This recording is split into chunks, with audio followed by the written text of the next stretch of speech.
Y conecto otro entonces. Dale, para hacer las pruebas del TACAX también. Ya le hacemos más de grito con uno.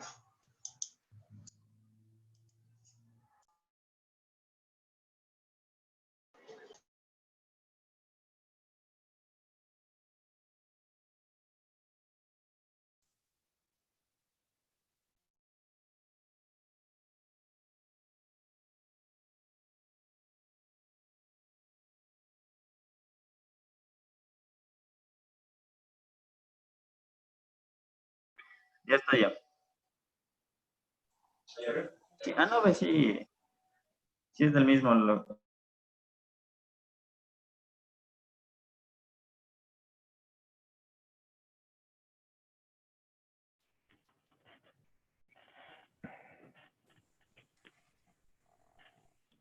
Rocío, buenas tardes. Doctor Naranjo, buenas Hola, tardes. Doc. Buenas tardes, doctores. Hola chicos, ¿cómo les va? Buenas tardes, Rocío, Chío. Buenas tardes, Doc, ¿cómo están? Doctor, buen día, buenas tardes. El doctor Ramos dice que ya se conecta. Hola, buenas tardes con todos. Doctor Juanito. Doctor Hansen.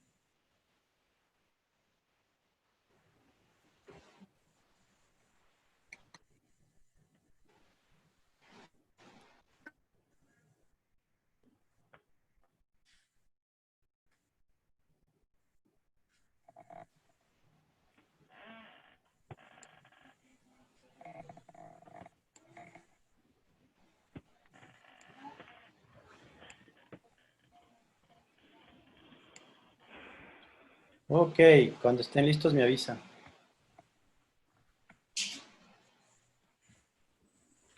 Doctor Juanito. ¿Qué dice Freddy? ¿Cómo está? Hola, Freddy, buenos días. Tardes. Hola, mi doc, Tardes, ¿cómo les va? Tardes ya. Sí, perdón. Estamos posturno, estamos con el reloj cruzado. Sí pasa a veces.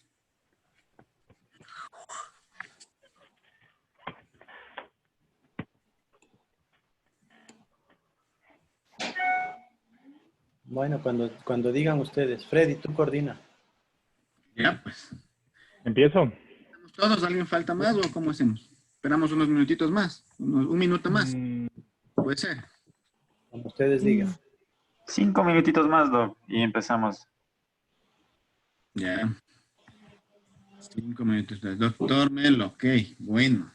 Su orden.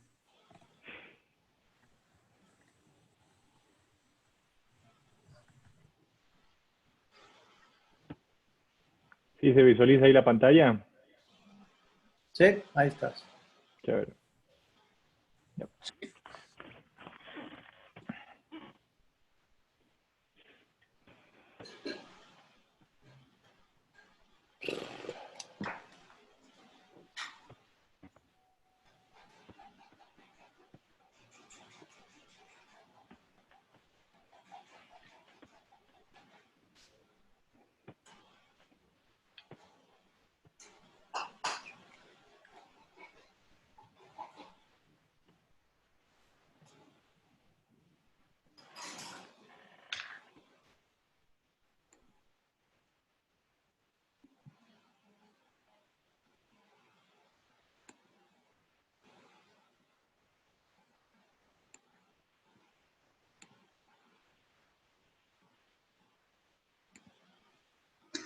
Doc, y creo que podríamos comenzar, Doc Freddy, Doctor Naranjo, Doctor Zúñiga.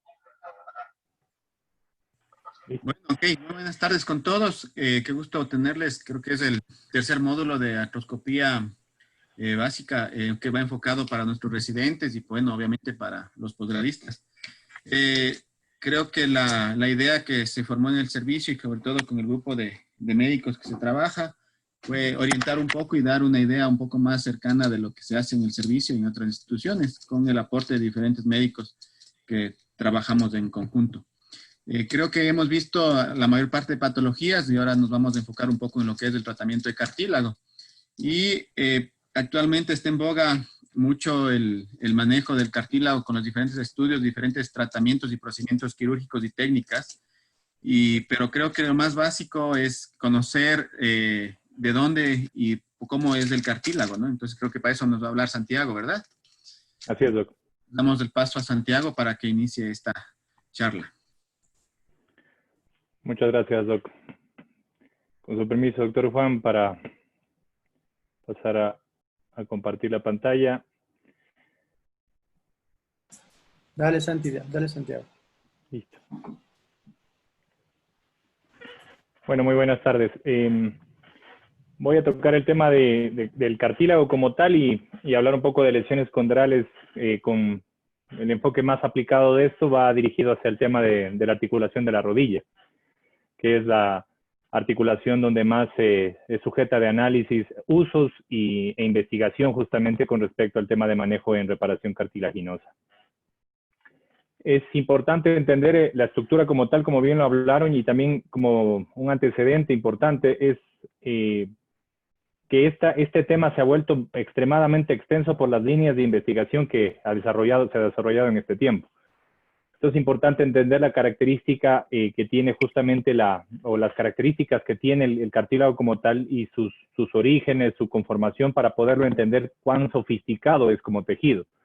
Pese a que se lo ha considerado durante años atrás como un cartílago, como una estructura muy importante, pero muy poco estudiada hasta ciertos momentos, hoy en la actualidad es prácticamente una de las estructuras orgánicas mayormente investigada por la dificultad de intentar replicar sus funciones y sus características biológicas. Entonces, como ya lo sabemos, hay capas, hay diferentes estratos que se establecen en un cartílago. Los principales componentes del cartílago es el agua en su mayor composición, y el colágeno tipo 2 forman parte de la estructura como tal y se forman en estratos diferentes. Para ir avanzando y no alargarme en el tema del extremo por una exposición un poco larga y no quiero hacerla tediosa para permitirnos hablar después de este tema, es importante entender que en esta configuración existe una configuración tridimensional que tenemos que entenderla como totalmente fundamental en esta estructura, que al inicio se creía que era más que una estructura biológica, era una estructura celular y que por ende su comportamiento con la lesión no era de la mejor manera. Pero esta estructura tridimensional que tiene el cartílago es justamente lo que le brinda parte de sus características justamente de resistencia, viscoelasticidad, tolerancia a las cargas, al micromovimiento, y justamente como vemos aquí en el gráfico, esta estructura tridimensional tiene un entrelazado que se da por una información bioquímica. Estos entrelazados se los conoce como crosslinks, y estos entrelazados se establecen a partir de dos sustancias principales, que es el hialuronato y una cadena de proteínas que justamente establece como la banda o el molde para el anexo de estos crosslinks. Estas estructuras, a su vez, por una banda específica o una fibrilla de colágeno, establecen una malla, y en el espacio externo a estas estructuras hay una gran cantidad de agua. Uno entenderá que son meramente sustancias inertes que no tienen, más allá de una configuración estructural, no hay en sí una capacidad o una característica que sería muy trascendente, pero es fundamental y ha sido todo un reto para la ciencia poderla replicar. Importante entender que los factores de crecimiento, y es un tema importante para también hablarlo en esta situación, los factores de crecimiento, dependiendo de las situaciones, ya sea un estrés, la evolución natural de la degeneración del cartílago, las lesiones, defectos, ciertas patologías, están envueltas justamente en el proceso del desarrollo, información, replicación, reparación o autosanación, por decirle así, del mismo cartílago. Y eso, como les menciono, ha sido todo un reto para la parte científica poderlo replicar. Pese a que los procesos químicos están totalmente claros y definidos con respecto a qué factores intervienen en estos procesos, como son el factor de crecimiento derivado de las plaquetas, el factor básico de crecimiento de fibroblastos, los factores similares a la insulina y el factor de crecimiento transformante beta. Entre estos, el principal es el factor de crecimiento derivado de las plaquetas, y es el que tal vez comercialmente más se usa o más se divulga por el manejo de estas situaciones. Pero pese a que conocemos el proceso, la replicación externa a la articulación, intentando generar el mismo proceso, no tiene la misma eficacia que el gesto o el gesto propio del cuerpo al intentar sanarse. El mismo gesto corporal para la regeneración del cartílago es limitado. Importante entender esto, la degeneración natural del cartílago, y eso es importante por el tema de qué podemos ofrecer a un paciente. El cartílago tiene un proceso natural de degeneración, un proceso natural de pérdida, de pérdida celular, que conforme vamos avanzando cada decenio de nuestras vidas, tiene un cambio importante. Este gráfico meramente ejemplifica, por ser meramente didáctico, la cantidad o concentración celular en cada uno de los estratos celulares de un cartílago joven versus un cartílago viejo. Y vemos cómo es la evolución justamente de la gran cantidad de condrocitos hasta cómo se pierde el estrato más superficial al llegar a una edad adulta. Otro tema importante, la biomecánica. Las características de viscoelasticidad es importantísimo entenderlas. Sobre todo en este gráfico, en la parte alta, entender que lo sofisticado que lo vuelve al cartílago es justamente su capacidad de adaptarse al micromovimiento y a la compresión sostenida. Como vemos en estas tres imágenes que vemos en la parte alta, justamente habla de cómo la estructura tridimensional que tiene el cartílago no se pierde cuando hay una carga repetitiva o una carga sostenida. Obviamente, entendiendo después en este balance o equilibrio entre las tolerancias en las fuerzas, cuando este balance se vuelve un desbalance, aparece la lesión. Entonces, entendiendo esto, también es importante ver que, entendiendo la biología del cartílago, el cartílago necesita movimiento para poder justamente interactuar con las funciones citoquímicas que este mismo tiene. Necesita compresión.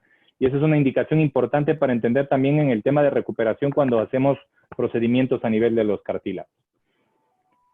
Las lesiones de los cartílagos, como ya lo mencioné hace un momento, tienen una mala evolución. Lamentablemente, la misma autosanación corporal con respecto a una lesión cartilaginosa es limitada, muy limitada.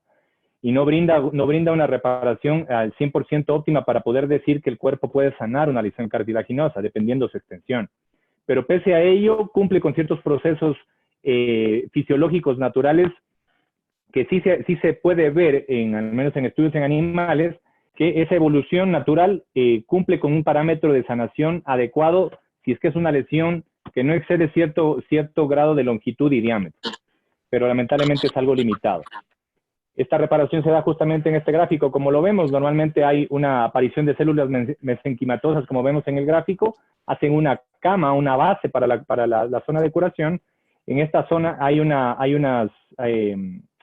invasión por actividad de los proteoglicanos, se genera una actividad citoquímica en esta zona y se comienza a formar este famoso coágulo de fibrina, que es una también de las situaciones que se ha intentado replicar de manera externa, pero tampoco podemos replicarla de la misma forma que se da a nivel del cuerpo.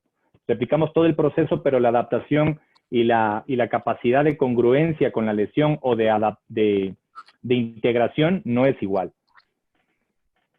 Las lesiones que afectan a todo el espesor de esto dependen mucho qué tan profundas son. Aquí, perdón, me disculpo, aquí había un gráfico, no sé por qué no aparece, pero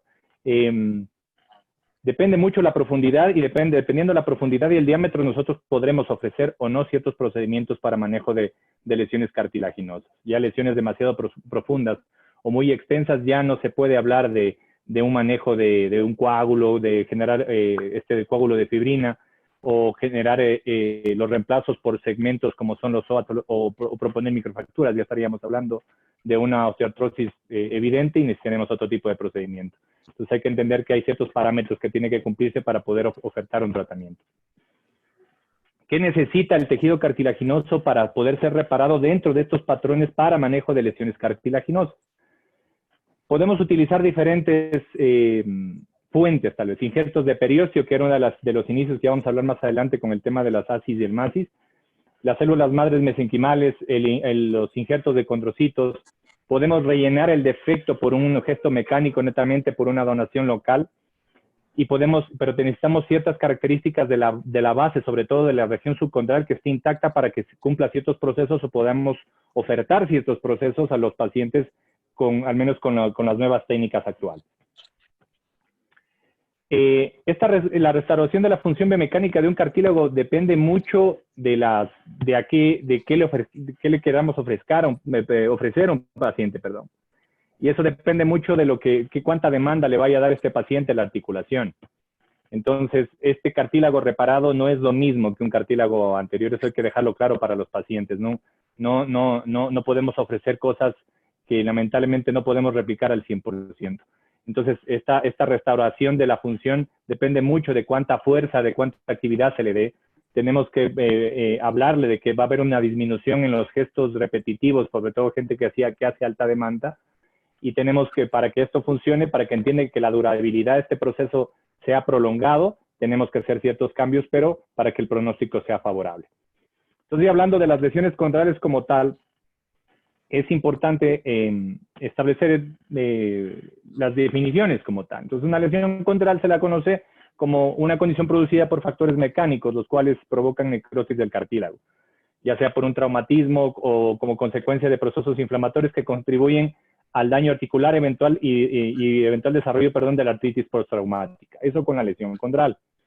¿Qué pasa cuando hablamos de condromalacia? Esto es una condición que afecta al cartílago articular y en cambio comprende un espectro de severidad clínica que va desde las fisuras leves, que las conocemos como tal en las clasificaciones en la valoración artroscópica, hasta la pérdida completa del cartílago cuando vemos una lesión ya con una osteoartrosis franca en esa zona. Importante también establecer esta definición con la osteocondritis disecante. Y es una evolución justamente que se puede dar dependiendo en ciertas patologías con una alteración del cartílago, pero también hay una afectación franca del hueso subcondral que tiene una presentación clínica muy específica. Entonces, pero solo por hacer mención de esta situación para destacarlo dentro de las diferencias en los hallazgos radiológicos que podemos encontrar. Entonces, ¿qué pasa cómo tenemos un paciente con una lesión cartilaginosa o una lesión condral? Las lesiones pueden ir desde ser meramente asintomáticas hasta una evolución tórpida cuando hay una lesión muy evidente en una zona de carga muy específica, que obviamente se magnifica su expresión sintomática cuando hay un cierto gesto físico específico. ¿Qué quiere decir? Normalmente, como ya lo sabemos, como estamos hablando de la rodilla, por ejemplo, el gesto a 30 grados de flexión y con un gesto de despegue o de generación de fuerza en el miembro inferior, genera el mayor momento de presión de la patela sobre el surco femoral. Entonces, gestos como tal, de ese tipo, nos van a orientar a analizar el tema de la clínica. Entonces, vamos a tener un paciente que comienza a hablar de limitación de arcos de movilidad, comienza a describir que subir y bajar gradas le molesta, que la actividad física que realizaba antes sin dolor ahora molesta, comienza a ver un crépito. El crépito también es importante entenderlo. El crépito, mucha gente se asusta con los crépitos articulares, sobre todo a nivel de la femoropatelar. Pero es importante entender que la gran mayoría de los crépitos no dolorosos son normales. Nos tiene que llamar la atención un crépito cuando el crépito genera dolor. Y hay que ver también cómo está la masa muscular, porque eso también depende, es un factor pronóstico importante para el manejo de este tipo de lesiones. ¿Qué vamos a ver con el tema de la exploración física? Hay varios signos. Lamentablemente en el tema de cartílago, la signología o la valoración física. ¿Alguien está con el micrófono abierto? El micrófono, por favor.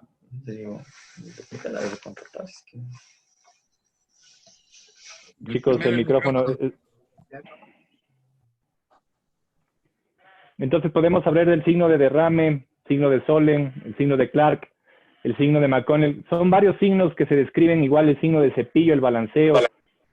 Este signo de la extensión de la rodilla con resistencia se está volviendo un signo cada vez más recurrente de hacer. No era un signo que tal vez se describía con mucha regularidad dentro de los exámenes físicos, pero es importante sobre todo en el entendimiento de la parte biomecánica de la rodilla, como les mencionaba, con la flexión cuando esta está a 30 grados y hacemos un gesto de contrarresistencia, nos puede dar información valiosa, sobre todo con el tema de la articulación femoropatelar. Pero como les menciono, estos signos no tienen un balance adecuado entre su especificidad y su sensibilidad, pero son muy adecuados o nos ayudan a orientarnos un poco mejor con el tema del análisis de un paciente con una lesión condral a nivel de la rodilla. El tema del análisis por imagen en las lesiones condrales, en rayos X, a menos que veamos una lesión condral importante, ya con una afectación subcondral o con un deterioro articular, con pérdidas de relaciones de distancia, de espacio entre dos estructuras óseas, aporta mucha información. En realidad orienta mucho, sobre todo en el tema de la parte de la goniometría de la rodilla, para entender algunos otros tipos de patologías que también están cercanas a los problemas cartilaginosos, como es el síndrome femoropatelar o las lesiones unicompartimentales como tal, o defectos de alineación.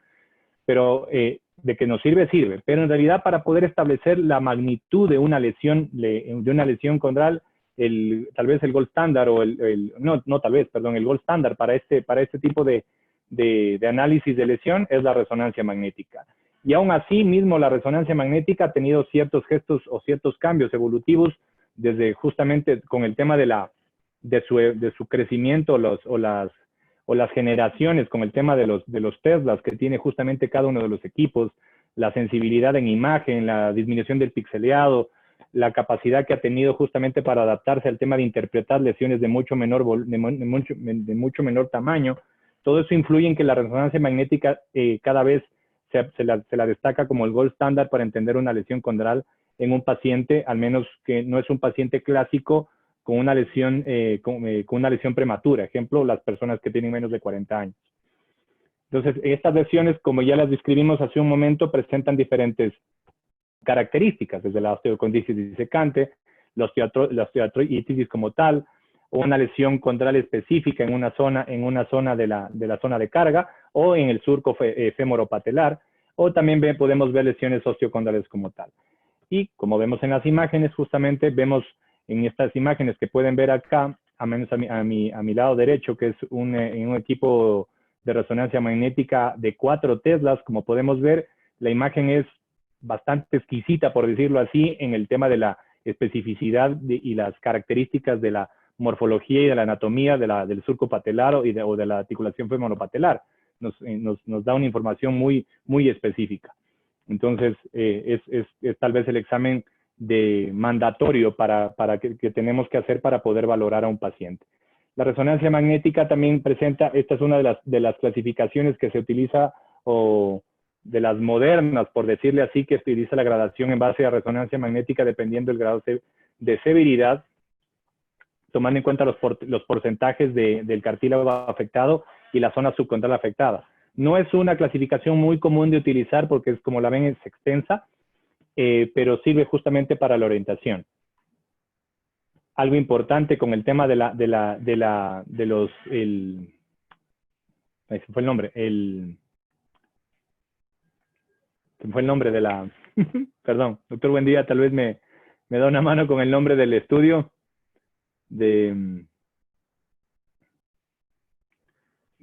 se me fue el nombre. La posguardia. Perdón, mil disculpas. Bueno, esta es una característica del resonador magnético que le permite justamente, como bien lo sabemos, el resonador magnético el aparato como tal, es una máquina que mide la intensidad de señal que emite justamente el componente celular de cierta estructura. Esta característica o esta función del resonador magnético nos permite justamente ver la intensidad de señal que emite un cartílago, en este caso, que está lesionado. Porque por obvias razones, en una persona joven, un cartílago que todavía tiene un volumen importante, si hay una lesión de carácter agudo o subagudo, podemos encontrar que esta lesión va a presentar un patrón diferente en este tipo de función del resonador magnético. Perdón, se me fue todo por completo el nombre de la función. No sé si alguien lo recuerda, pero bueno. Es un mapeo, Santi. Sí, pero tiene un nombre específico. Como decirte, como el centillograma, pero... Son los programas, como por ejemplo el DiGEMRI que tú dices. No, pero tiene un nombre, se me fue de la cabeza, literal, perdón. Pero tiene un nombre, es un nombre específico, no me acuerdo, perdón, se me fue de la cabeza. Hablando de las clasificaciones, ya como menciono, la resonancia magnética nos da un patrón específico dentro de las clasificaciones básicas en resonancia en 5 estadios. Empezamos primero con la tipo 1, que es meramente en la resonancia vamos a ver un edema alrededor del cartílago, no vamos a ver desprendimiento o compromiso de la zona subcondral. El cartílago está íntegro, no se lo ve seccionado hacia externo y meramente vemos un edema alrededor del mismo. Es una lesión tipo 1.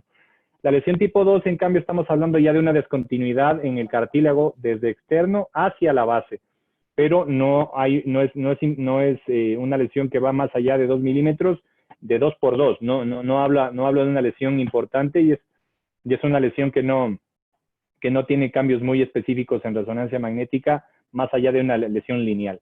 El tipo 3, la lesión de cartílago con discontinuidad completa, es una lesión como la 2, pero más profunda, que ya involucra a la base y es de mayor extensión. La tipo 4, un fragmento contral dislocado, ya es una lesión o una tapa que podemos ver ya abierta, como vimos el corte en la imagen al inicio de la exposición.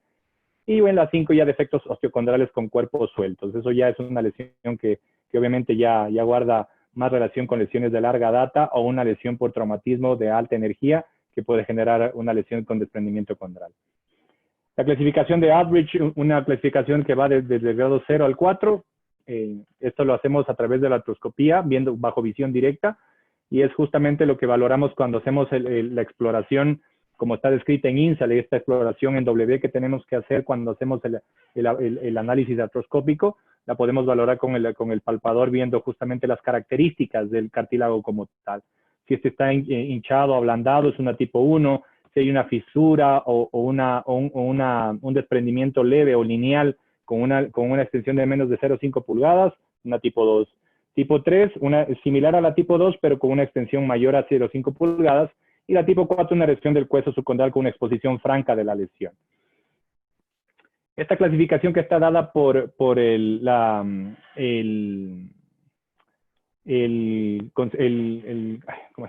Sociedad Internacional de Investigación de Cartílago, también es una clasificación que se hace de tipo artroscópico. Entonces, muy parecida, analiza las fisuras, las grietas, ve defectos, en cambio aquí tomando porcentajes de entre más o menor del 50%, y similar a la otra, simplemente quiero yo que le cambia los parámetros para hacerlo más comprensible o más didáctico con porcentajes.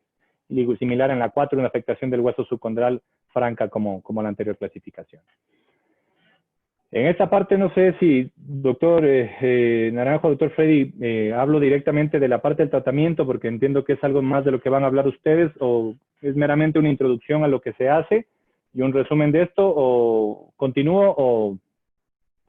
Yo por mí continúa, Santi, y complementamos la parte que te falte o que... Ahí complementamos y pienso que dale nomás por mi parte. Sí, de acuerdo. Complementale, el Celso le complementamos un poquito más dependiendo de lo que tú expongas, ¿ya? Chévere. Entonces vamos a hablar de la estimulación medular y las microfracturas. ¿Qué opciones, cuando ofrecemos este tipo de tratamientos? Como bien lo hablamos, tenemos que tomar en cuenta las dimensiones de las lesiones, las características, las clasificaciones, dependiendo si podemos reintegrar una lesión condral por una etapa de lesión condral que la podemos restituir tal vez con un Herbert, con suturas, o estamos hablando de ciertos procedimientos específicos. Cada uno de estos tiene un procedimiento de indicación específica. Entonces, en el caso de la estimulación celular, estamos hablando de que con gestos muy pequeños alrededor de una lesión que está destapada, por decirle así, pero tenemos una base, un estrato sin compromiso de la lesión de la zona subcondral, podemos hacer estimulación celular, ya sea por abrasión o por una perforación osteocondral, tomando en cuenta que vamos a seguir utilizando el aporte zonal o regional del cartílago.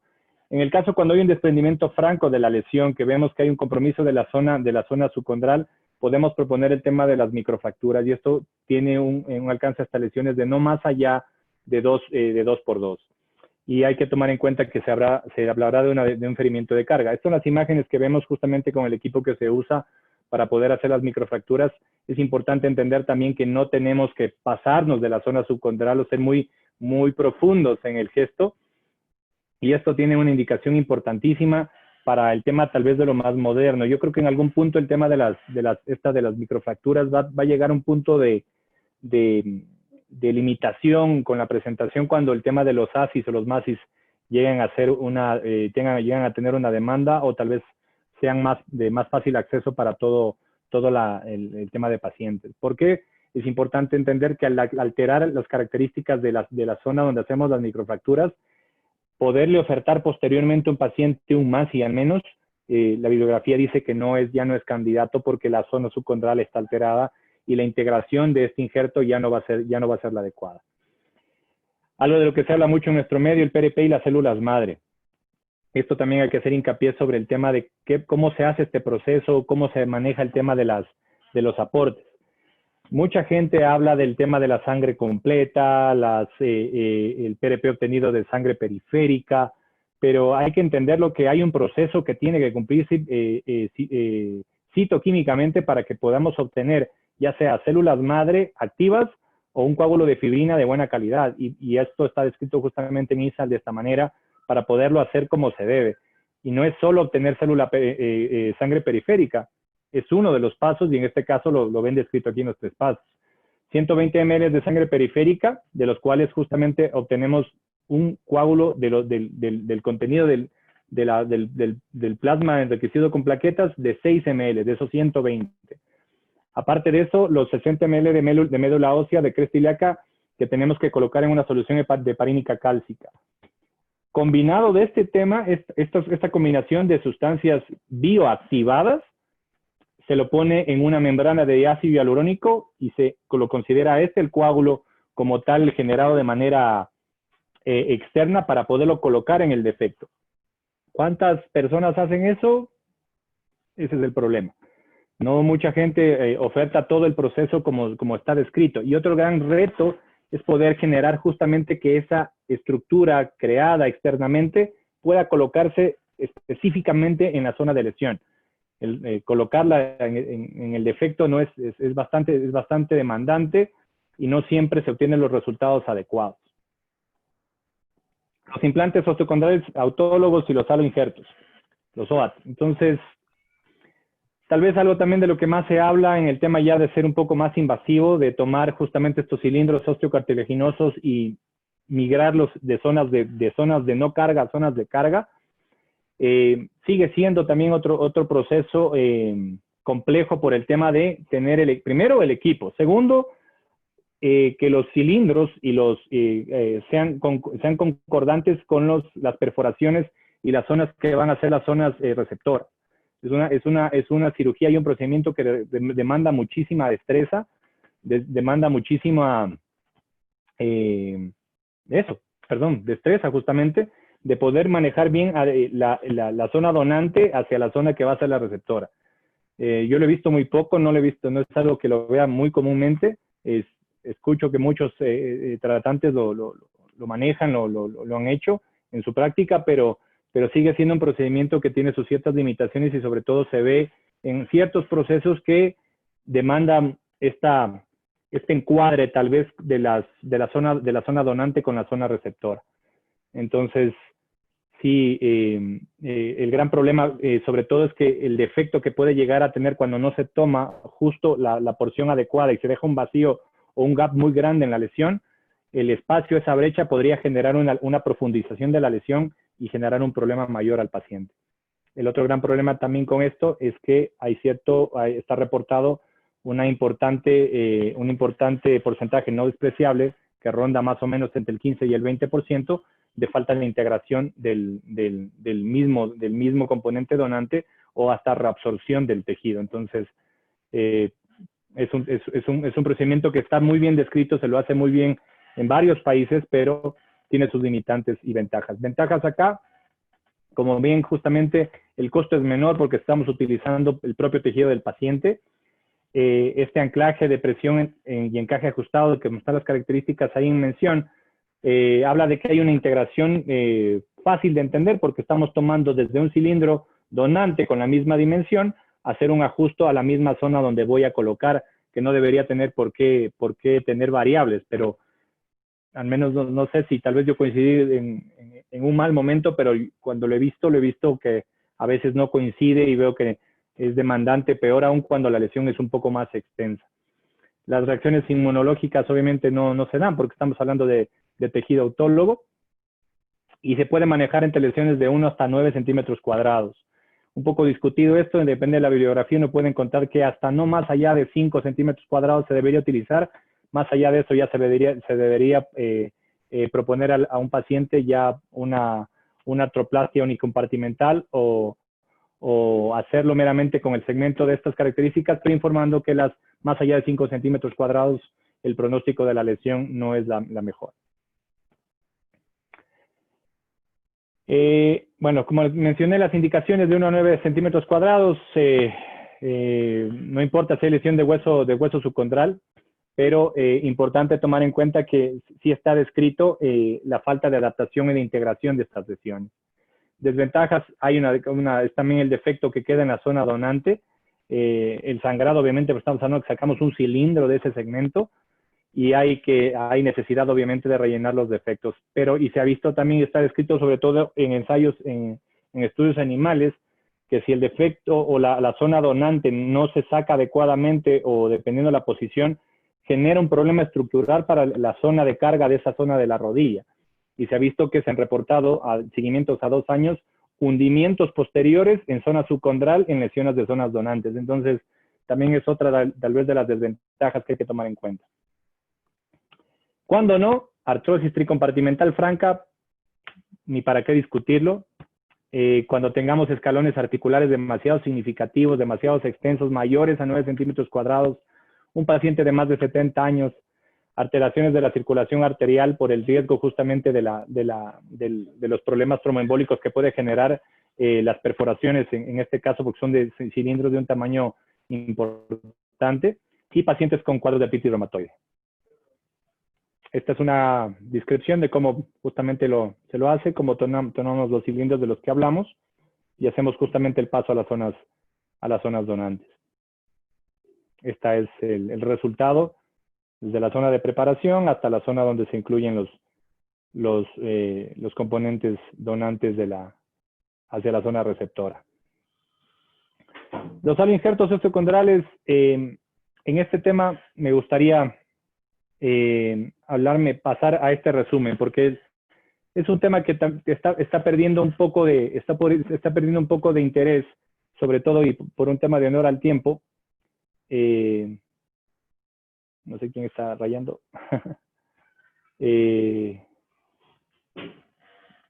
Analizar este resumen de las lesiones, desde las microfracturas, la mosaicoplastia, y nos quedamos en nuestro medio aquí. Porque para nosotros todavía es un sueño el ASI y el MASI en este medio. Entonces, vamos a hablar, voy a hacer meramente un pasaje breve sobre este tema. Microfracturas y mosaicoplastia, ya vimos de qué se trata, y es lo que en nuestro medio se puede adquirir y se puede manejar. Pero hablar de un ASI y un MASI en nuestro medio es todavía una limitante por los costos, el tema de disponer de los equipos, y no se diga peor aún, los bioscafos. En el mundo del tema comercial, y es importante también para saberlo, tenemos tres sistemas descritos con la misma evolución de lo que son los ASIs. ¿Ok? Entonces, estos ASIs han evolucionado en tres periodos diferentes hasta llegar a justo al MASI como tal, que es justamente el MASI, en su traducción es matriz aplicada caracterizada de condrocitos autólogos cultivados. Esa es la descripción. El ASI tipo C es hasta donde llegó el ASI como tal. El ASI tuvo una evolución desde su primera presentación en los 80, con una extracción justamente de estas células, utilizando justamente un método de laboratorio para poder cultivarlos. Bridberg y Peterson hicieron este primer trasplante, por llamarle así, porque termina siendo eso. Estamos hablando de tejido vivo. Entonces, lo separaron en 2 pasos. Un tema de una cosecha y un paso siguiente a un proceso de cultivarlo como tal para proceder a un siguiente paso, que era volverlo a colocar. ¿Cuál es el problema de esto? Que genera diferentes procedimientos, aumenta costos, y obviamente tener el laboratorio para poder hacerlo demanda una inversión muy, muy importante. Entonces, utilizamos zonas donantes de cartílago, se hace una extracción de condrocitos activos de este segmento. En el primer proceso se describe de 3 a 5 semanas. En la actualidad, en el proceso de MASI, se habla hasta de 8 semanas, porque se hace una selección de condrocitos específicos, pero ya lo vamos a hablar de eso.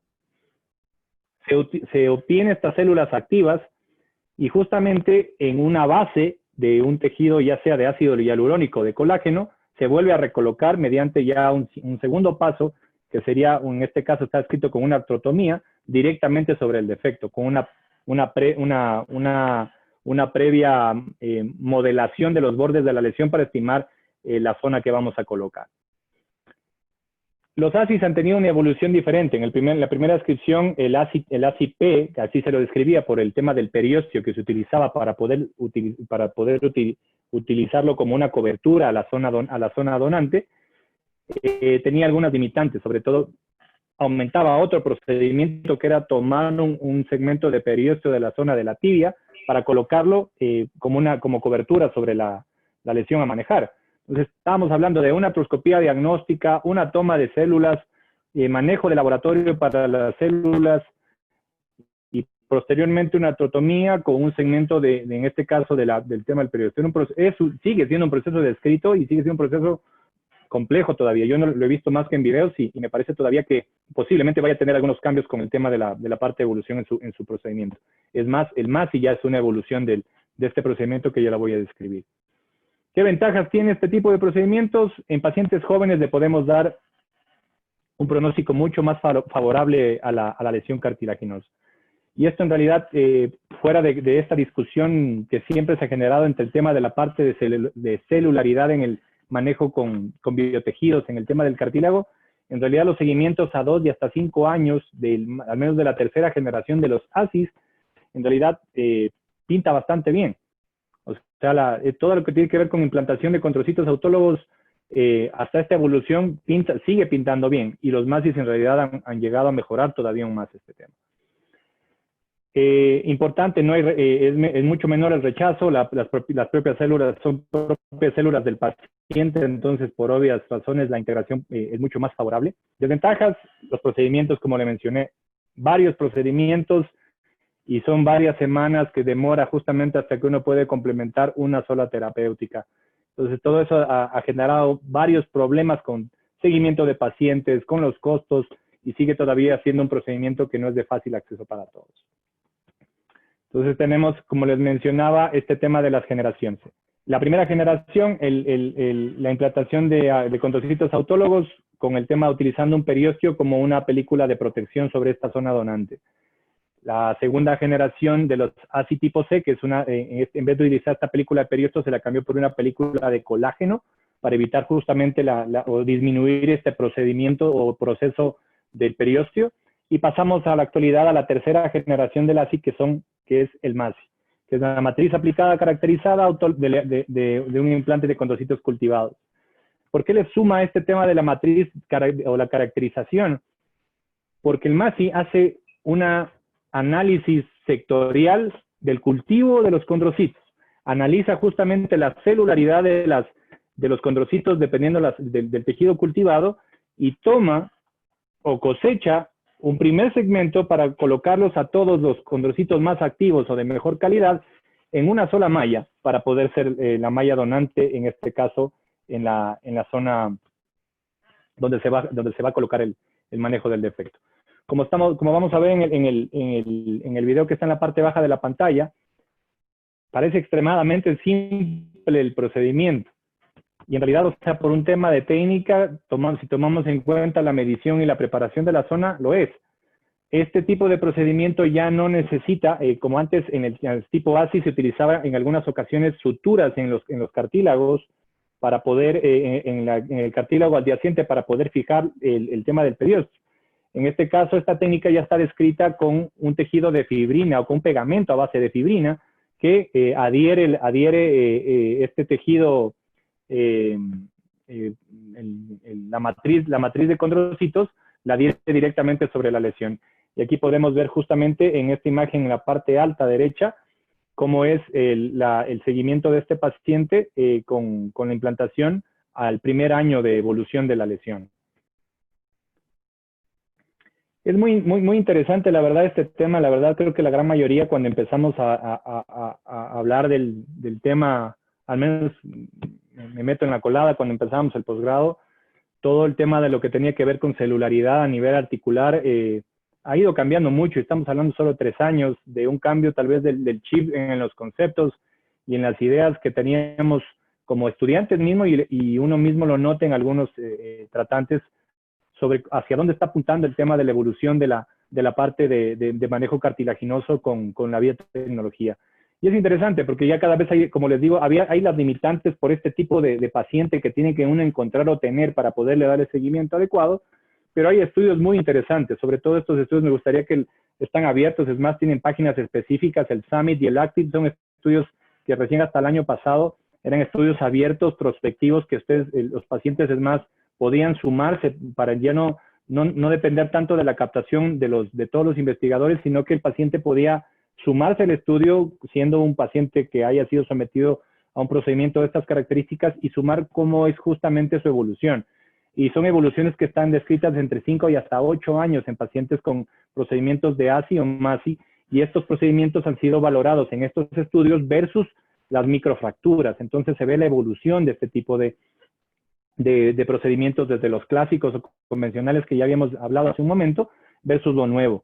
Y es interesante ver que la evolución de los procedimientos, al menos de la segunda generación de ASI más MASI, cada vez tiene mejor pronóstico que los procedimientos antiguos, como son las microfracturas.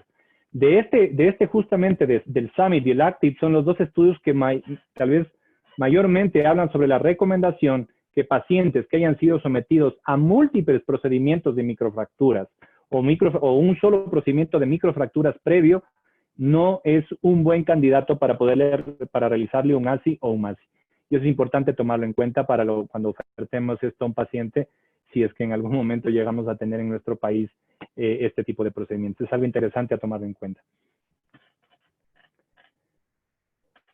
Este artículo, ya para terminar, es un artículo que, regresando a lo primero, es un análisis sobre lo que la expectativa del paciente con respecto a lo que ha sido la introducción de este tipo de procedimientos.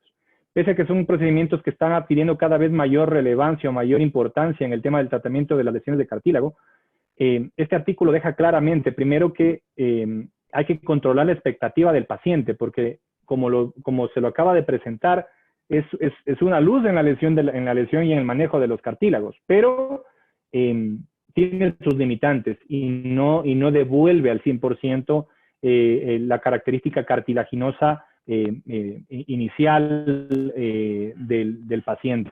Entonces, hay pacientes con alta demanda, sobre todo en este artículo los describen así, trotadores, ultra runners, ciclistas, que se han sometido a este tipo de procedimientos que lamentablemente su expectativa es extremadamente alta con el procedimiento, y muchas de las veces esa expectativa ha entorpecido los tratamientos por volverla otra vez a someter a alta demanda a la rodilla. Entonces es importante también entender esto, es una realidad, el paciente espera mucho de este tipo de procedimiento, pero hay que dejar claro que mejora los pronósticos, prolonga los tiempos de aparición de una oferta de una artroplastia, pero tampoco es que nos va a devolver nuestra rodilla nativa que tuvimos desde un inicio. Es importante. Finalmente, el tema de los bioscaffolds, solo para mencionarlos, esto es algo que está en pañales, literalmente, y está en pañales en todo el mundo, porque esto es un tema que todavía no se ha llevado, al menos en el tema de cartílago, ya es una realidad, sí, en el tema de que se ha logrado hacer ya prototipos y se ha sacado estudios animales sobre este tema, ya es una realidad, pero todavía el tema de los bioscaffolds en el manejo de cartílago todavía está en veremos. Pero es algo también muy llamativo, porque si regresamos al tema del análisis de la estructura de la matriz de soporte del cartílago, como vemos en la gráfica que está en la parte baja, esa matriz se puede replicar porque estamos hablando de estructuras inertes, colágeno, ácido hialurónico, bases proteicas, que justamente confieren la estabilidad estructural a un componente cartilaginoso. El reto todavía para estas réplicas en impresión 3D es poder justamente, valga la redundancia, replicar la característica de viscoelasticidad que tiene el cartílago y de las fuerzas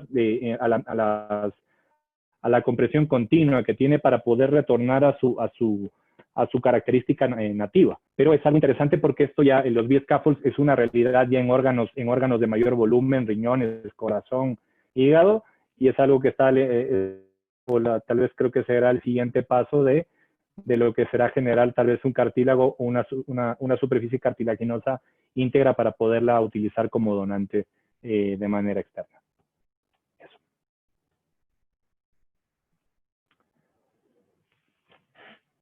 Yo sé que eran 10 minutos, pero es un tema muy largo, disculpen. Muy bien, Santi. Sí, realmente, sabes que todo esto de cartílago, uno puede pasarse días y horas conversando y buscando información cada vez más actual, estudios, y realmente sí es un tema que hay que poner un énfasis en la formación, ¿no? Para los nuevos médicos y nuevos posgradistas, y obviamente nosotros también. Pero como tú bien dices, la limitante es la parte económica y el seguimiento de estos pacientes. Muy interesante tu charla completa, te felicito de antemano y bueno, damos la siguiente parte que es del doctor Juanito. Gracias, doctor. Bien, Santi, te felicito. Muy buena el resumen y la revisión bibliográfica que has hecho. Bueno, a mí me ha tocado hablar un poco de las microfracturas, que es lo más fácil, lo más económico, lo más barato y lo más que tenemos a mano, ¿no es cierto? Entonces, hacer un resumen pequeño de lo que tú ya has hecho. Es decir, las microfracturas son para pacientes que tienen lesiones de cartílago menos de 2 centímetros cuadrados. Eso es importante que tengan a saber. Debemos hacer microfracturas en todos los pacientes. Depende de la zona en la que esté la lesión, si es una zona de deslizamiento, es una zona que voy a poner en la cámara para que me vean, o si es una zona de carga, ¿no es cierto? Entonces, es importante saber. Cuando iniciamos las microfracturas era el gold estándar, ¿no es cierto? O sea, todo el mundo cuando teníamos lesiones de cartílago era lo que hacíamos, era lo más fácil, era lo que teníamos a veces. Ni siquiera teníamos el equipo de microfracturas, ¿no es cierto? Usábamos clavos de Steinmann o clavos de Kirchner de 1.5, de 2 milímetros y eso lo hacíamos con el martillo. Porque teníamos la bibliografía, teníamos los estudios que aparentemente daban buenos resultados. Todavía no teníamos los equipos de microfracturas hasta que ya nos llegaron y empezamos a usar las microfracturas diríamos rutinariamente. ¿Qué es lo que hemos visto en estos pacientes? A veces los second looks, ¿no es cierto? Las segundas revisiones que en varios pacientes que hemos tenido la oportunidad de hacer, es que sí hay un relleno de cartílago. Sin embargo, ese relleno no ha sido tan satisfactorio como podríamos pensar que podía haber sido, ¿no es cierto? Y otra cosa importante de las limitaciones de las microfracturas es que la calidad del cartílago no es la misma. Es decir, es un cartílago no es un cartílago hialino, es un fibrocartílago, ¿no es cierto? Y es el que por lo tanto, tiene un periodo de caducidad o un periodo de vida corto, relativamente hasta 5 años, refieren las revisiones bibliográficas. Y es por eso que las microfracturas, bueno, las seguimos haciendo en pacientes que tienen lesiones pequeñas. Y lo que generalmente estamos haciendo ahora es la mosaicoplastía, que es una técnica que es mucho más fácil de acceder a otro tipo de recursos. Es un poco más económica, no es tan económica. El mosaico cuesta alrededor de $600 a $700 el instrumental. Lo bueno es que lo puedes seguir reusando en algunos pacientes más. Entonces, debemos intentar hacer microfracturas en algún momento.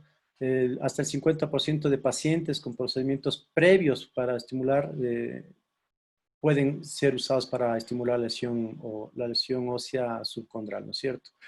¿Qué factores influyen en el éxito de las microfracturas? Que no sea muy gordo, es decir, ahí viene el índice de masa corporal, que es importante, menos de 30 kilogramos, ¿no es cierto?, por metro cuadrado. La edad también es un factor importante en el pronóstico del resultado de las micros, que sean pacientes jóvenes, menos de 40 años generalmente. Y evidentemente que no sean atletas de alto impacto, es decir, futbolistas, corredores y estas cosas también influyen en el éxito en el tratamiento de las microfracturas. Y como ya repito, el área de la lesión que no sea menos de 2 centímetros cuadrados, ¿no es cierto? Se reportaron casos de que hay pacientes que pueden haber quistes subcondrales alrededor de las microfracturas. y eso es una limitación posiblemente para colocar las matrices de cartílago o los cartílagos cultivados, ¿no es cierto? ¿Qué más? ¿Qué más hablamos de las microfracturas? Que mejoran la función, alivian el dolor. La mejoría generalmente dura poco tiempo, dura alrededor de 2 años, como el cartílago no es de buena calidad, entonces siempre habrá una limitación en ese sentido. En cuanto a la capacidad de cubrir la lesión, no es como repito, hemos visto Second Lux y la cobertura de cartílago, a pesar de que hay una buena cobertura, sin embargo no es una cobertura exitosa, diríamos, o macroscópicamente lo que se ve cuando hacemos una artroscopía de revisión, no se ve así como una cosa muy de mucha calidad, diríamos, ¿no es cierto? Eso en relación, pienso yo, a las microfracturas. Tienen los equipos nuevos, tienen las rayas láser, ¿no es cierto? Que es una limitación para que no te vayas muy profundo, como dijo Santiago, porque si no te puede dar lesión subcondral importante. Tienes unas marcas, ¿no? Que nosotros no las teníamos y las hacíamos así al ojo nada más, hasta saber dónde se llegaba. Pero ya ahora ya hay esos equipos. En relación un poco a comentar un poco de los mosaicos, a mí personalmente es un tratamiento que me ha dado bastante satisfacción. Los pacientes se recuperan muy rápido, los plugs son bastante buenos. Las limitaciones son que tienes que tener una zona donadora, ¿no es cierto? Y sí te da cositas cuando sacas 2 o 3 plugs, te da una sensación de que te estás dejando un huecazo para cubrir otro hueco. Entonces, también hemos tenido la oportunidad de hacer una segunda revisión o una segunda visión y hemos visto que esos huecos o esa zona donadora se tapan. Sí, se tapa bastante bien, es interesante esa parte, pero no es igual, no es un cartílago hialino normal, sino solamente es un fibrocartílago. Limitantes de la mosaicoplastia igual es el tamaño de la lesión. Una vez hicimos con Javier un chico de 17 años, me parece, con una lesión, una osteocondritis secante de alrededor de serían unos 7, 8 centímetros cuadrados. Era una lesión grandota y no teníamos otra cosa que hacer sino mosaicos y tomamos alrededor de 4 mosaicos, me parece que hicimos. Y fue bastante bien, fue una evolución muy buena y el chico solucionó su problema con la rodilla y regresó a su actividad deportiva. Entonces, en relación al mosaico, sí hemos tenido bastante satisfacción en resultados, limitantes del tamaño de la lesión. Lamentablemente no tenemos aloinjertos, que sería una cosa espectacular, que la posibilidad de tener aloinjertos para cubrir lesiones muy grandes, en tróclea sobre todo, en patela y en cóndilos, ¿no? que es lo más importante. Si tuviésemos aloinjertos frescos, que debemos usar aloinjertos de 8 días de máximo de cosechar, de haber cosechado el injerto, entonces es una limitante importante en nuestro medio. Y pues no hablemos del resto de cosas. Lo que sí tenemos y que es un poco más caro es la parte de los scaffolds y estas cosas, las cartigeles y estas cosas que nos venden las casas comerciales, que también podemos ponerlas sin saber si tenemos un resultado adecuado o no. El inyectar células madre, el inyectar PRP, el hacer viscosuplementación. Hay estudios buenos, hay estudios malos. De todas maneras, lo seguiremos haciendo. No tenemos estudios concluyentes de saber si es que son de éxito 100%, del 90%, del 80%. Sin embargo, yo, por ejemplo, a mis pacientes estoy poniendo ahora PRP y viscosuplementación unidas y aparentemente estoy con buenos resultados. Eso podría, no sé si quisieran acotar algo más o preguntar algo más, pero eso, como me tocó hablar de microfracturas, entonces podría decir eso.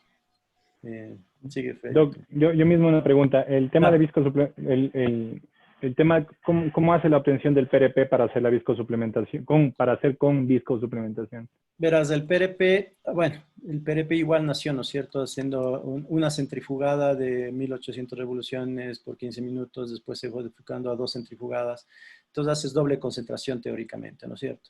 Entonces, haces cosechas, bueno, sí, dependiendo de tu tamaño de lesión, ¿no es cierto? Lo que yo hago es, generalmente cosecho 50 centímetros cúbicos de sangre, hago doble centrifugado, tomo, como se dice, la parte superior del suero, donde está la hiperconcentración plaquetaria, diríamos, e inyecto el PRP. Aparte del PRP, pongo no es que estoy mezclando el PRP con la viscosuplementación, ¿no es cierto? Sino que pongo el PRP primero y luego pongo la viscosuplementación en el mismo tiempo.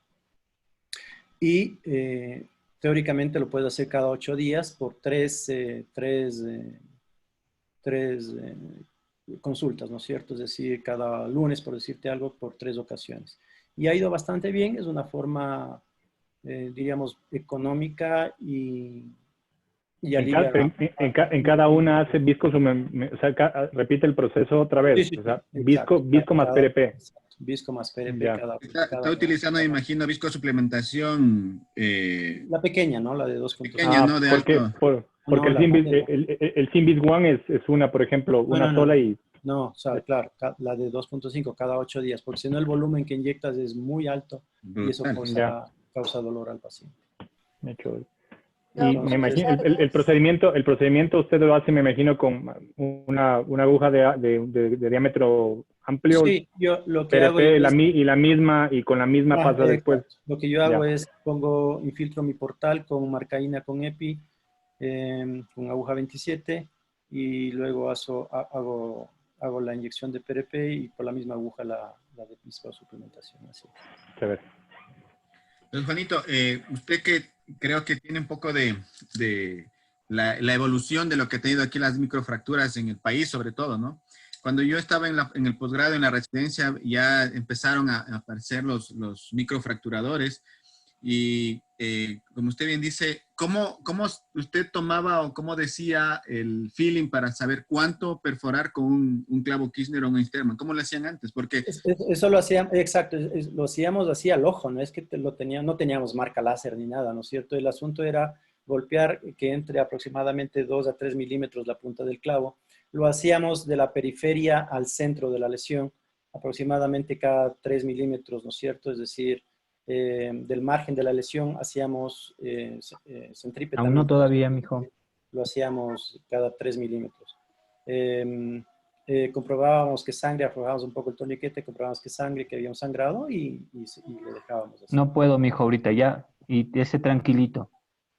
Rodolfo, apaga tu micrófono, por favor. Entonces, buenas tardes, Doc. Una consultita. Claro. ¿Cuál es la diferencia entre las microfracturas y las microperforaciones? ¿O es lo mismo? No es lo mismo. Las microperforaciones lo puedes hacer con motor o generalmente, ¿no es cierto? Las microfracturas es de impacto. Entonces, y las microfracturas es lo que te dice, teóricamente, te produce una microfractura y eso te hace la estimulación del hueso subcondral. En teoría, ¿no es cierto? Eso es lo que nos han vendido siempre. Y las microperforaciones te producen, no son las más adecuadas porque te pueden producir lisis y te pueden producir un debris alrededor del hueco que tú estás haciendo y eso puede producir los famosos estos quistes subcondrales que te pueden dar. Entonces no es lo mismo. Ahora Arthrex nos está dando el micropic, ¿no es cierto? Que es este aparato que ya se conecta con el shaver y hace una perforación o una microfractura un poco más controlada teóricamente. Bueno, y las casas comerciales cada vez, cada año, cada mes nos están sacando nuevas cosas. Unas súper interesantes, súper buenas y otras que aparentemente no son tan buenas y solamente nos quieren ganar la parte económica, ¿no es cierto? Doctor Juanito, una parte más práctica yo creo que es importante para los chicos. Todos creo que van a llegar a algún momento a hacer una artroscopía y a poder realizar una microfractura. ¿Cuál sería su recomendación de cómo hacer una microfractura si no tienen un microfracturador? ¿Cómo solventar las angulaciones? Porque no es lo mismo tener un microfracturador para el 5 y un recto. ¿Y claro, cuál sería su protocolo de rehabilitación posterior para una microfractura? Claro, lo ideal es hacer la microfractura en forma perpendicular, ¿no es cierto? Es decir, Por eso es que tienes las angulaciones, porque si no, si no tienes la angulación para hacer la microfractura, puedes desgarrar el cartílago vecino, ¿no es cierto? El cartílago sano, diríamos, y puedes lastimar. Entonces, lo ideal es tener el equipo. Tampoco es que sea caro el equipo, es una cosa que sí es alcanzable. Ahora, si no lo tienes, evidentemente, entonces ya tienes que hacer las de MacGyver, puedes hacer las clavos de Kirchner, doblar la punta, etcétera, etcétera, para que puedas acomodarte. Entonces, yo no opero con posicionador de rodilla, generalmente yo opero en decúbito supino en posición normal. Y lo que hago es poder flexionar y estirar la rodilla a mi comodidad, ¿no es cierto? Es decir, la rodilla del paciente me refiero. Entonces yo con mi rodilla manejo la rodilla del paciente y ahí logro adquirir el ángulo exacto en caso de que no tuviese la microfractura. Entonces lo que uso yo generalmente es un clavo de 1.5 o de 2 máximo milímetros de diámetro y generalmente, bueno, lo hacía, ahora ya no lo hago porque ya tengo microfracturas. Hago de aproximadamente 2-3 milímetros de profundidad, no lo hago más. ¿Y su protocolo de rehabilitación, mi doc? ¿Cómo los maneja postoperatorios? ¿Les da carga, no les da carga? Sí. No, tanto en mosaicoplastia como en microfracturas doy carga, no necesito muletas. Entro en una fase de fisioterapia precoz. El sangrado que produce las microfracturas actúa teóricamente como un parche biológico y el sangrado te dura aproximadamente 4 o 5 días más o menos, ¿no? Y además tienes un buen hematoma que se te va a hacer. Entonces, haces movilidad precoz, haces fisioterapia rápidamente, en 48, 72 horas máximo. Y ha habido bastantes resultados satisfactorios en relación al dolor y al alivio de la molestia. Muy bien. Bueno, creo que voy a exponer un poco, a complementar un poquito lo que le habló Santi, que ya ahora la otra parte de lo que nos acaba de hablar el doctor Juanito. Voy a compartir un ratito la pantalla, no me va a demorar mucho. Para no hacerle, como mencionaba Santiago, muy tedioso. ¿Se ve la pantalla? Sí.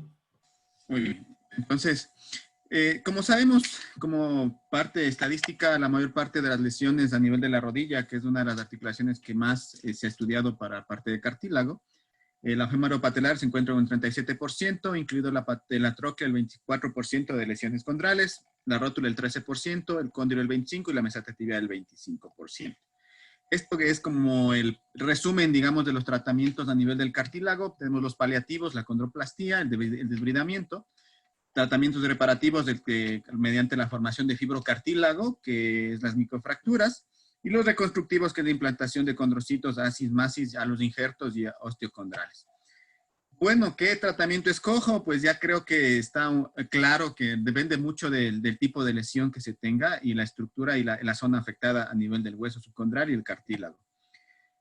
Para un poco sumarnos a qué tratamiento o qué paciente se selecciona y qué tratamiento le voy a realizar, es muy importante reconocer que existen revisiones sistemáticas que hablan mucho, no solo del tamaño de la lesión, sino también hablan ahora del nivel de actividad física que tenga el paciente. Y esto lo valoran con muchas escalas, la actividad del paciente. La edad es muy importante y sobre todo sumado a la evidencia que va apareciendo cada vez más. Creo que para mí en forma personal y creo que algo que me ayudó mucho en la subespecialidad, en el fellow, fue esto. Este cuadro, este algoritmo me ha ayudado mucho a decidir y tomar en cuenta qué tipo de paciente vamos a realizar qué procedimiento, debido a que, como les mencionaba anteriormente, no solo es la edad, no solo es el tamaño de lesión, sino otros factores que creo que hay que tomar tomar en consideración. Es un paciente que tiene un defecto condral sintomático, es importante valorar cómo está ese menisco a nivel de la rodilla. Si tiene un menisco dañado, si tiene un menisco que está a suturarlo, es un menisco que está funcionante.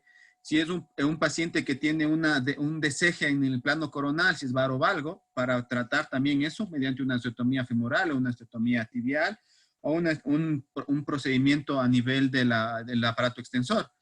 Y obviamente el tamaño del defecto, y eso nos va a permitir decidir, dependiendo todo estos factores que acabamos de mencionar, decidir qué hacer con estos pacientes. Entonces yo pienso que en cartílago es muy importante, si vamos a tomar un paciente y tratar ese cartílago, y sumar muchos factores para el mejor tratamiento de los mismos.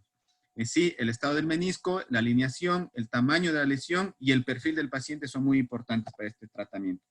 Esta imagen ya lo presentó Santiago, creo que es un resumen de lo que se puede realizar en cartílago, menos de 2 centímetros cuadrados, microfracturas, mosaicoplastía de 2 a 3, también pueden mencionarse asis o masis, y a partir de mayor de 4 centímetros cuadrados ya podemos pensar en halos injertos y cuando ya existe un problema generalizado la prótesis, ¿no?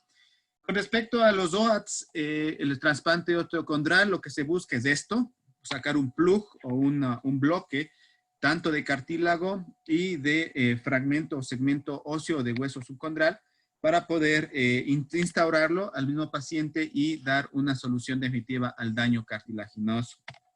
Es importante que tengamos al final del tratamiento o la colocación del plug o del OAT esta imagen, ¿no?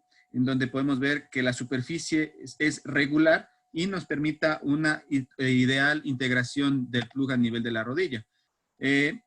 La desventaja de este tratamiento cuando vamos a hacer muchos sitios o zonas muy amplias es la toma donadora, como decía el doctor Juanito.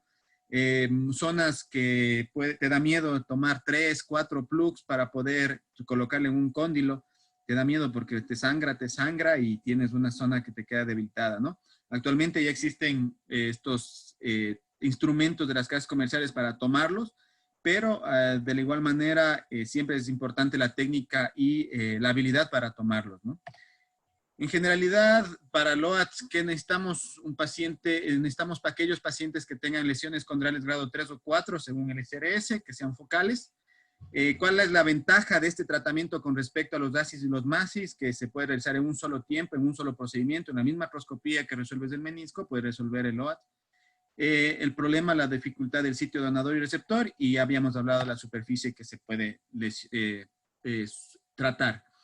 Realmente aquí en Latinoamérica ha evolucionado mucho con respecto a LOATs. Hay un estudio publicado con respecto a LOAT en patela que lo hizo David Figueroa y el de su grupo de la clínica Las Condes. Entonces aquí podemos ver cómo ellos empezaron a realizar OATs en patela y tienen unos resultados favorables que han evolucionado muy bien.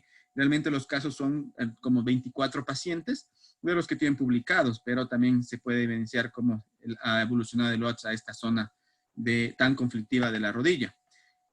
Respecto a las indicaciones y contraindicaciones, yo creo que está sobredicho que las indicaciones son las superficies de menos de 4 centímetros cuadrados, pacientes sintomáticos, que sea una superficie de carga, que tenga una rodilla alineada, una rodilla estable y evidentemente el diagnóstico que tengamos, si tenemos un diagnóstico de una osteocondritis disecante, también nos puede ser un tratamiento de elección o el tratamiento gold estándar, ¿no? Contraindicaciones, que tengamos algún tratamiento fallado previo como una microfractura, que el paciente no esté contento con el tratamiento o no acepte el tratamiento, un paciente de edad avanzada, una rodilla inestable o que no esté alineada. Las zonas donadoras, eso sí recalcan que si nosotros vemos la rodilla, cuando vamos a tomar una zona donadora, podemos tomar 3 zonas, la parte lateral de la tróquea, la parte medial o el intercóndilo.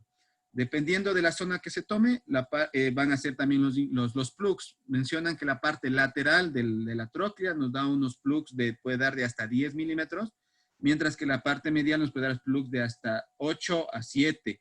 Y la parte del intercóndilo podemos obtener plugs de 6 milímetros, ¿no? ¿Por qué se toma también y por qué se ha visto que se puede tomar de estas zonas? Porque como es una zona que tiene una curvatura mayor que las otras partes de la rodilla, se asemejan a la curvatura de los cóndilos y nos puede dar una simetría para poder lograr un emparejamiento al momento de colocar el plug. Los OAT se pueden hacer con técnica de tapón único, en donde solo vemos una lesión aislada, se toma de la zona donadora, se coloca y se resuelve el defecto osteocondral, ¿no? Pero también existen descritas los tratamientos para defectos más grandes, como es en la mosaicoplastía, en donde ya no solo necesitamos hacer mediante artroscopía, se puede hacer mediante cirugía abierta, una herida pequeña, una artrotomía pequeña, y para poder solventar el defecto a nivel que vamos a trabajar. Lo ideal, o se menciona que lo óptimo es que la mosaicoplastía rellene el 80% del defecto y restaure la curvatura del cóndilo. Y eso se busca mediante una adecuada técnica y la colocación de los plugs. ¿Qué podemos evidenciar o qué se puede tomar en cuenta al momento de colocar los plugs? Y esto es meramente técnico. Podemos obtener el plug adecuadamente, pero el momento de hacer el sitio, el receptor, o se puede quedar muy corto o se puede quedar muy profundo, y eso se puede evidenciar en estas imágenes, en donde si el plug es el agujero que se realizó es muy corto, pues el plug va a quedar sobresalido y eso va a dar molestia y eso hay que arreglarlo. Si el agujero del receptor es muy profundo, pues hay que rellenarlo. Y algo muy importante, que de lo que se ve en la tercera imagen, el tercer esquema, es que si nosotros no colocamos convergentes los plugs en las zonas de la rodilla o del cóndilo, eso nos va a dar una asimetría a nivel de los plugs o de las zonas de la superficie articular, y eso va a un fracaso porque vamos a tener una irregularidad del cartílago de la rodilla. Diferentes estudios, ustedes ya saben, Santiago mencionó, hay diferentes estudios que valoran OATS, microfracturas, OAS, ASIS. Realmente las microfracturas, como mencionaron, es un tratamiento que alivia meramente el dolor.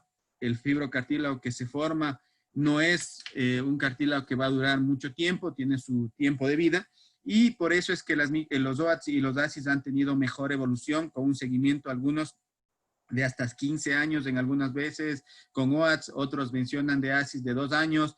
Lo más importante es que se recalca que tienen una buena evolución en pacientes jóvenes, pacientes de alto rendimiento, y mejoran sobre todo la funcionalidad y el dolor, ¿sí? Con respecto a lo que es los injertos aquí en Ecuador realmente no he visto, no los tenemos. He seguido mucho lo que hace Pablo Gelbert. Pablo Gelbert ya creo que va por su injerto 50 o 60, creo que lo vi la otra vez. Y realmente la idea es una reconstrucción de toda una superficie, de toda una zona o de un compartimento.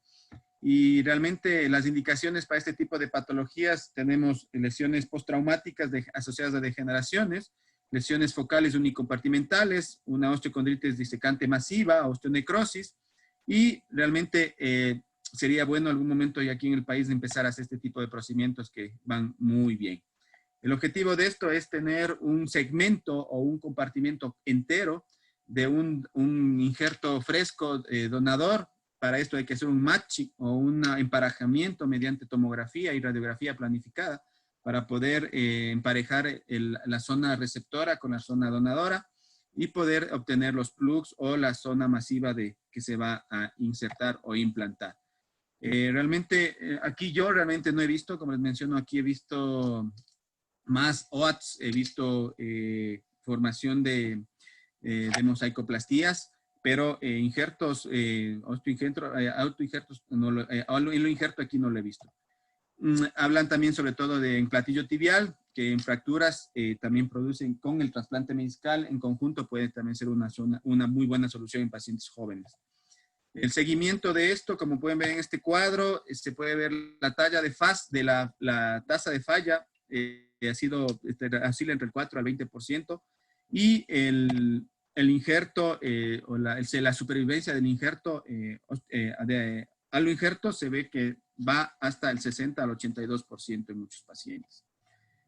Lo que decía Santiago con respecto a los ASIS, ya él hablaba de quién fue el primero que describió los ASIS, cómo se lo realiza, se los dice en laboratorio, los diferentes tipos de fases, lo cual evolucionó hacia un MASI con la obtención o la colocación en una matriz.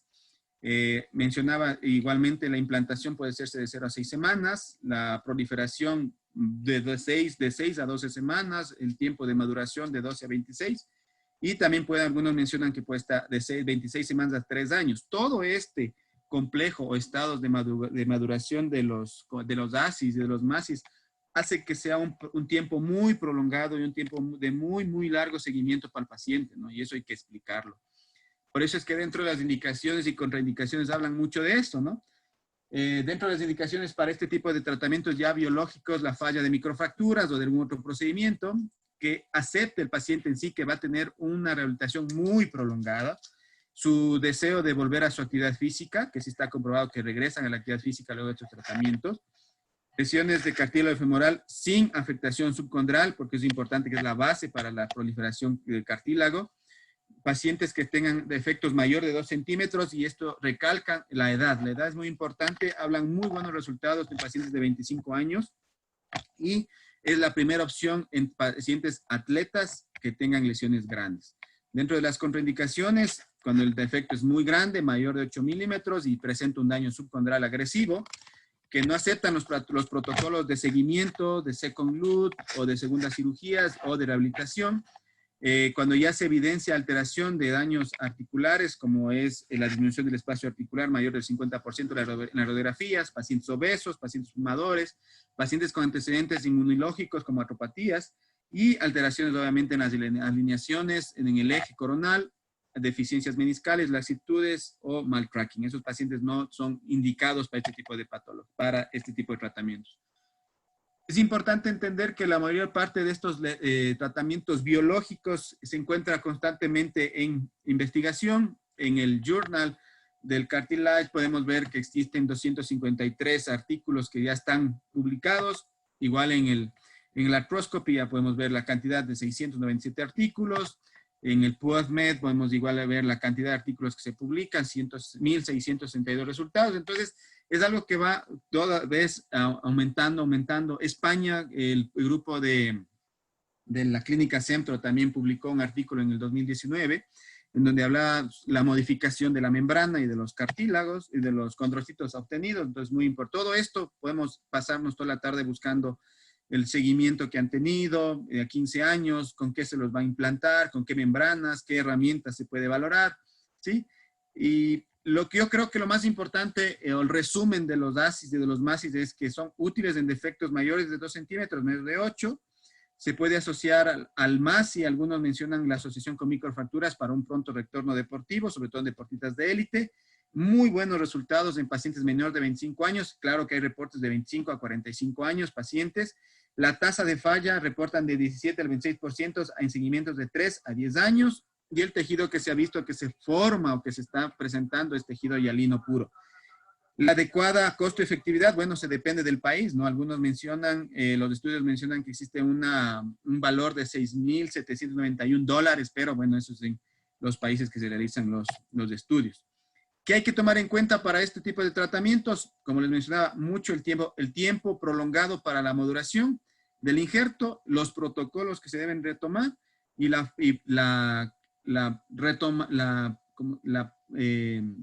es la palabra? La nueva forma para que el paciente retome su fuerza y la coordinación neuromuscular luego de tanto tiempo de inmovilizado o de reposo en su actividad deportiva. Eso es con respecto a este tipo de tratamientos. Algo que yo les quería comentar con respecto a los tratamientos de los ASIS y de los MASIS, perdón, de las microfracturas, es que yo fui candidato con el doctor Pablito Ramos. Yo tengo un WATS en mi rodilla, entonces yo puedo dar fe viviente de que cómo se siente tener un WATS, cómo se siente tener uno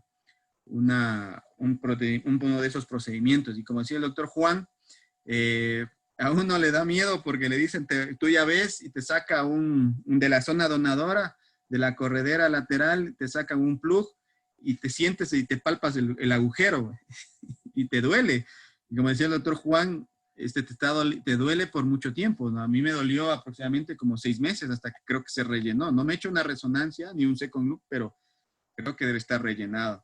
Y la zona receptora, que fue el cóndilo lateral por un daño meniscal, yo actualmente la siento muy bien, pero a veces hay ratos en el que en los movimientos de giro y de sprint sí siento algo de dolor. Entonces yo pienso que obviamente a pesar de que el match quedó muy bien, pero creo que también sería hacer un second look, ¿no? Manos a la obra. Debe estar con el menisco roto ya. Solamente para complementar algo muy corto en relación a los mosaicos, si les puedo dar perlas o trucos de todo lo que hemos recorrido hasta ahora, es que, a ver, si es que se hacen un hueco de 15 milímetros, saquen un plug de 17 milímetros, tengan un margen de seguridad de 2 milímetros, porque si no se les va a meter el injerto dentro y va a quedar una grada. Es cierto que no, si tienen que hacer 2 mosaicos, no los hagan, tengan en cuenta que no debe confluir los injertos, porque si no van a fracasar, se va a hundir el injerto y va a quedar una zona irregular. ¿Qué más? Háganlo gentilmente, porque si no, al ubicarlo con la T, pueden romper el plug óseo. Háganlo despacio, con paciencia, y se ubiquen bien y hagan con la técnica de Atrex, que es la que usamos. Prepárenla bien y la hacen sin mayor problema. Creo que nada más. No sé si tiene alguna pregunta, algún tipo de comentario, no sé. Si alguien ha visto plástico. Avísenos cuando se haga la artroscopía. Estamos ávidos de aprendizaje. Yo creo que unos 20 años. Yo le hago la artroplastia. Bueno, pues, si no hay más preguntas, qué gusto que verle, doctor Juanito. Gracias, Freddy. Igual, un gusto, muchachos. Cuídense mucho. Un gusto, chicos. Muchas gracias, doc. Chao, pues.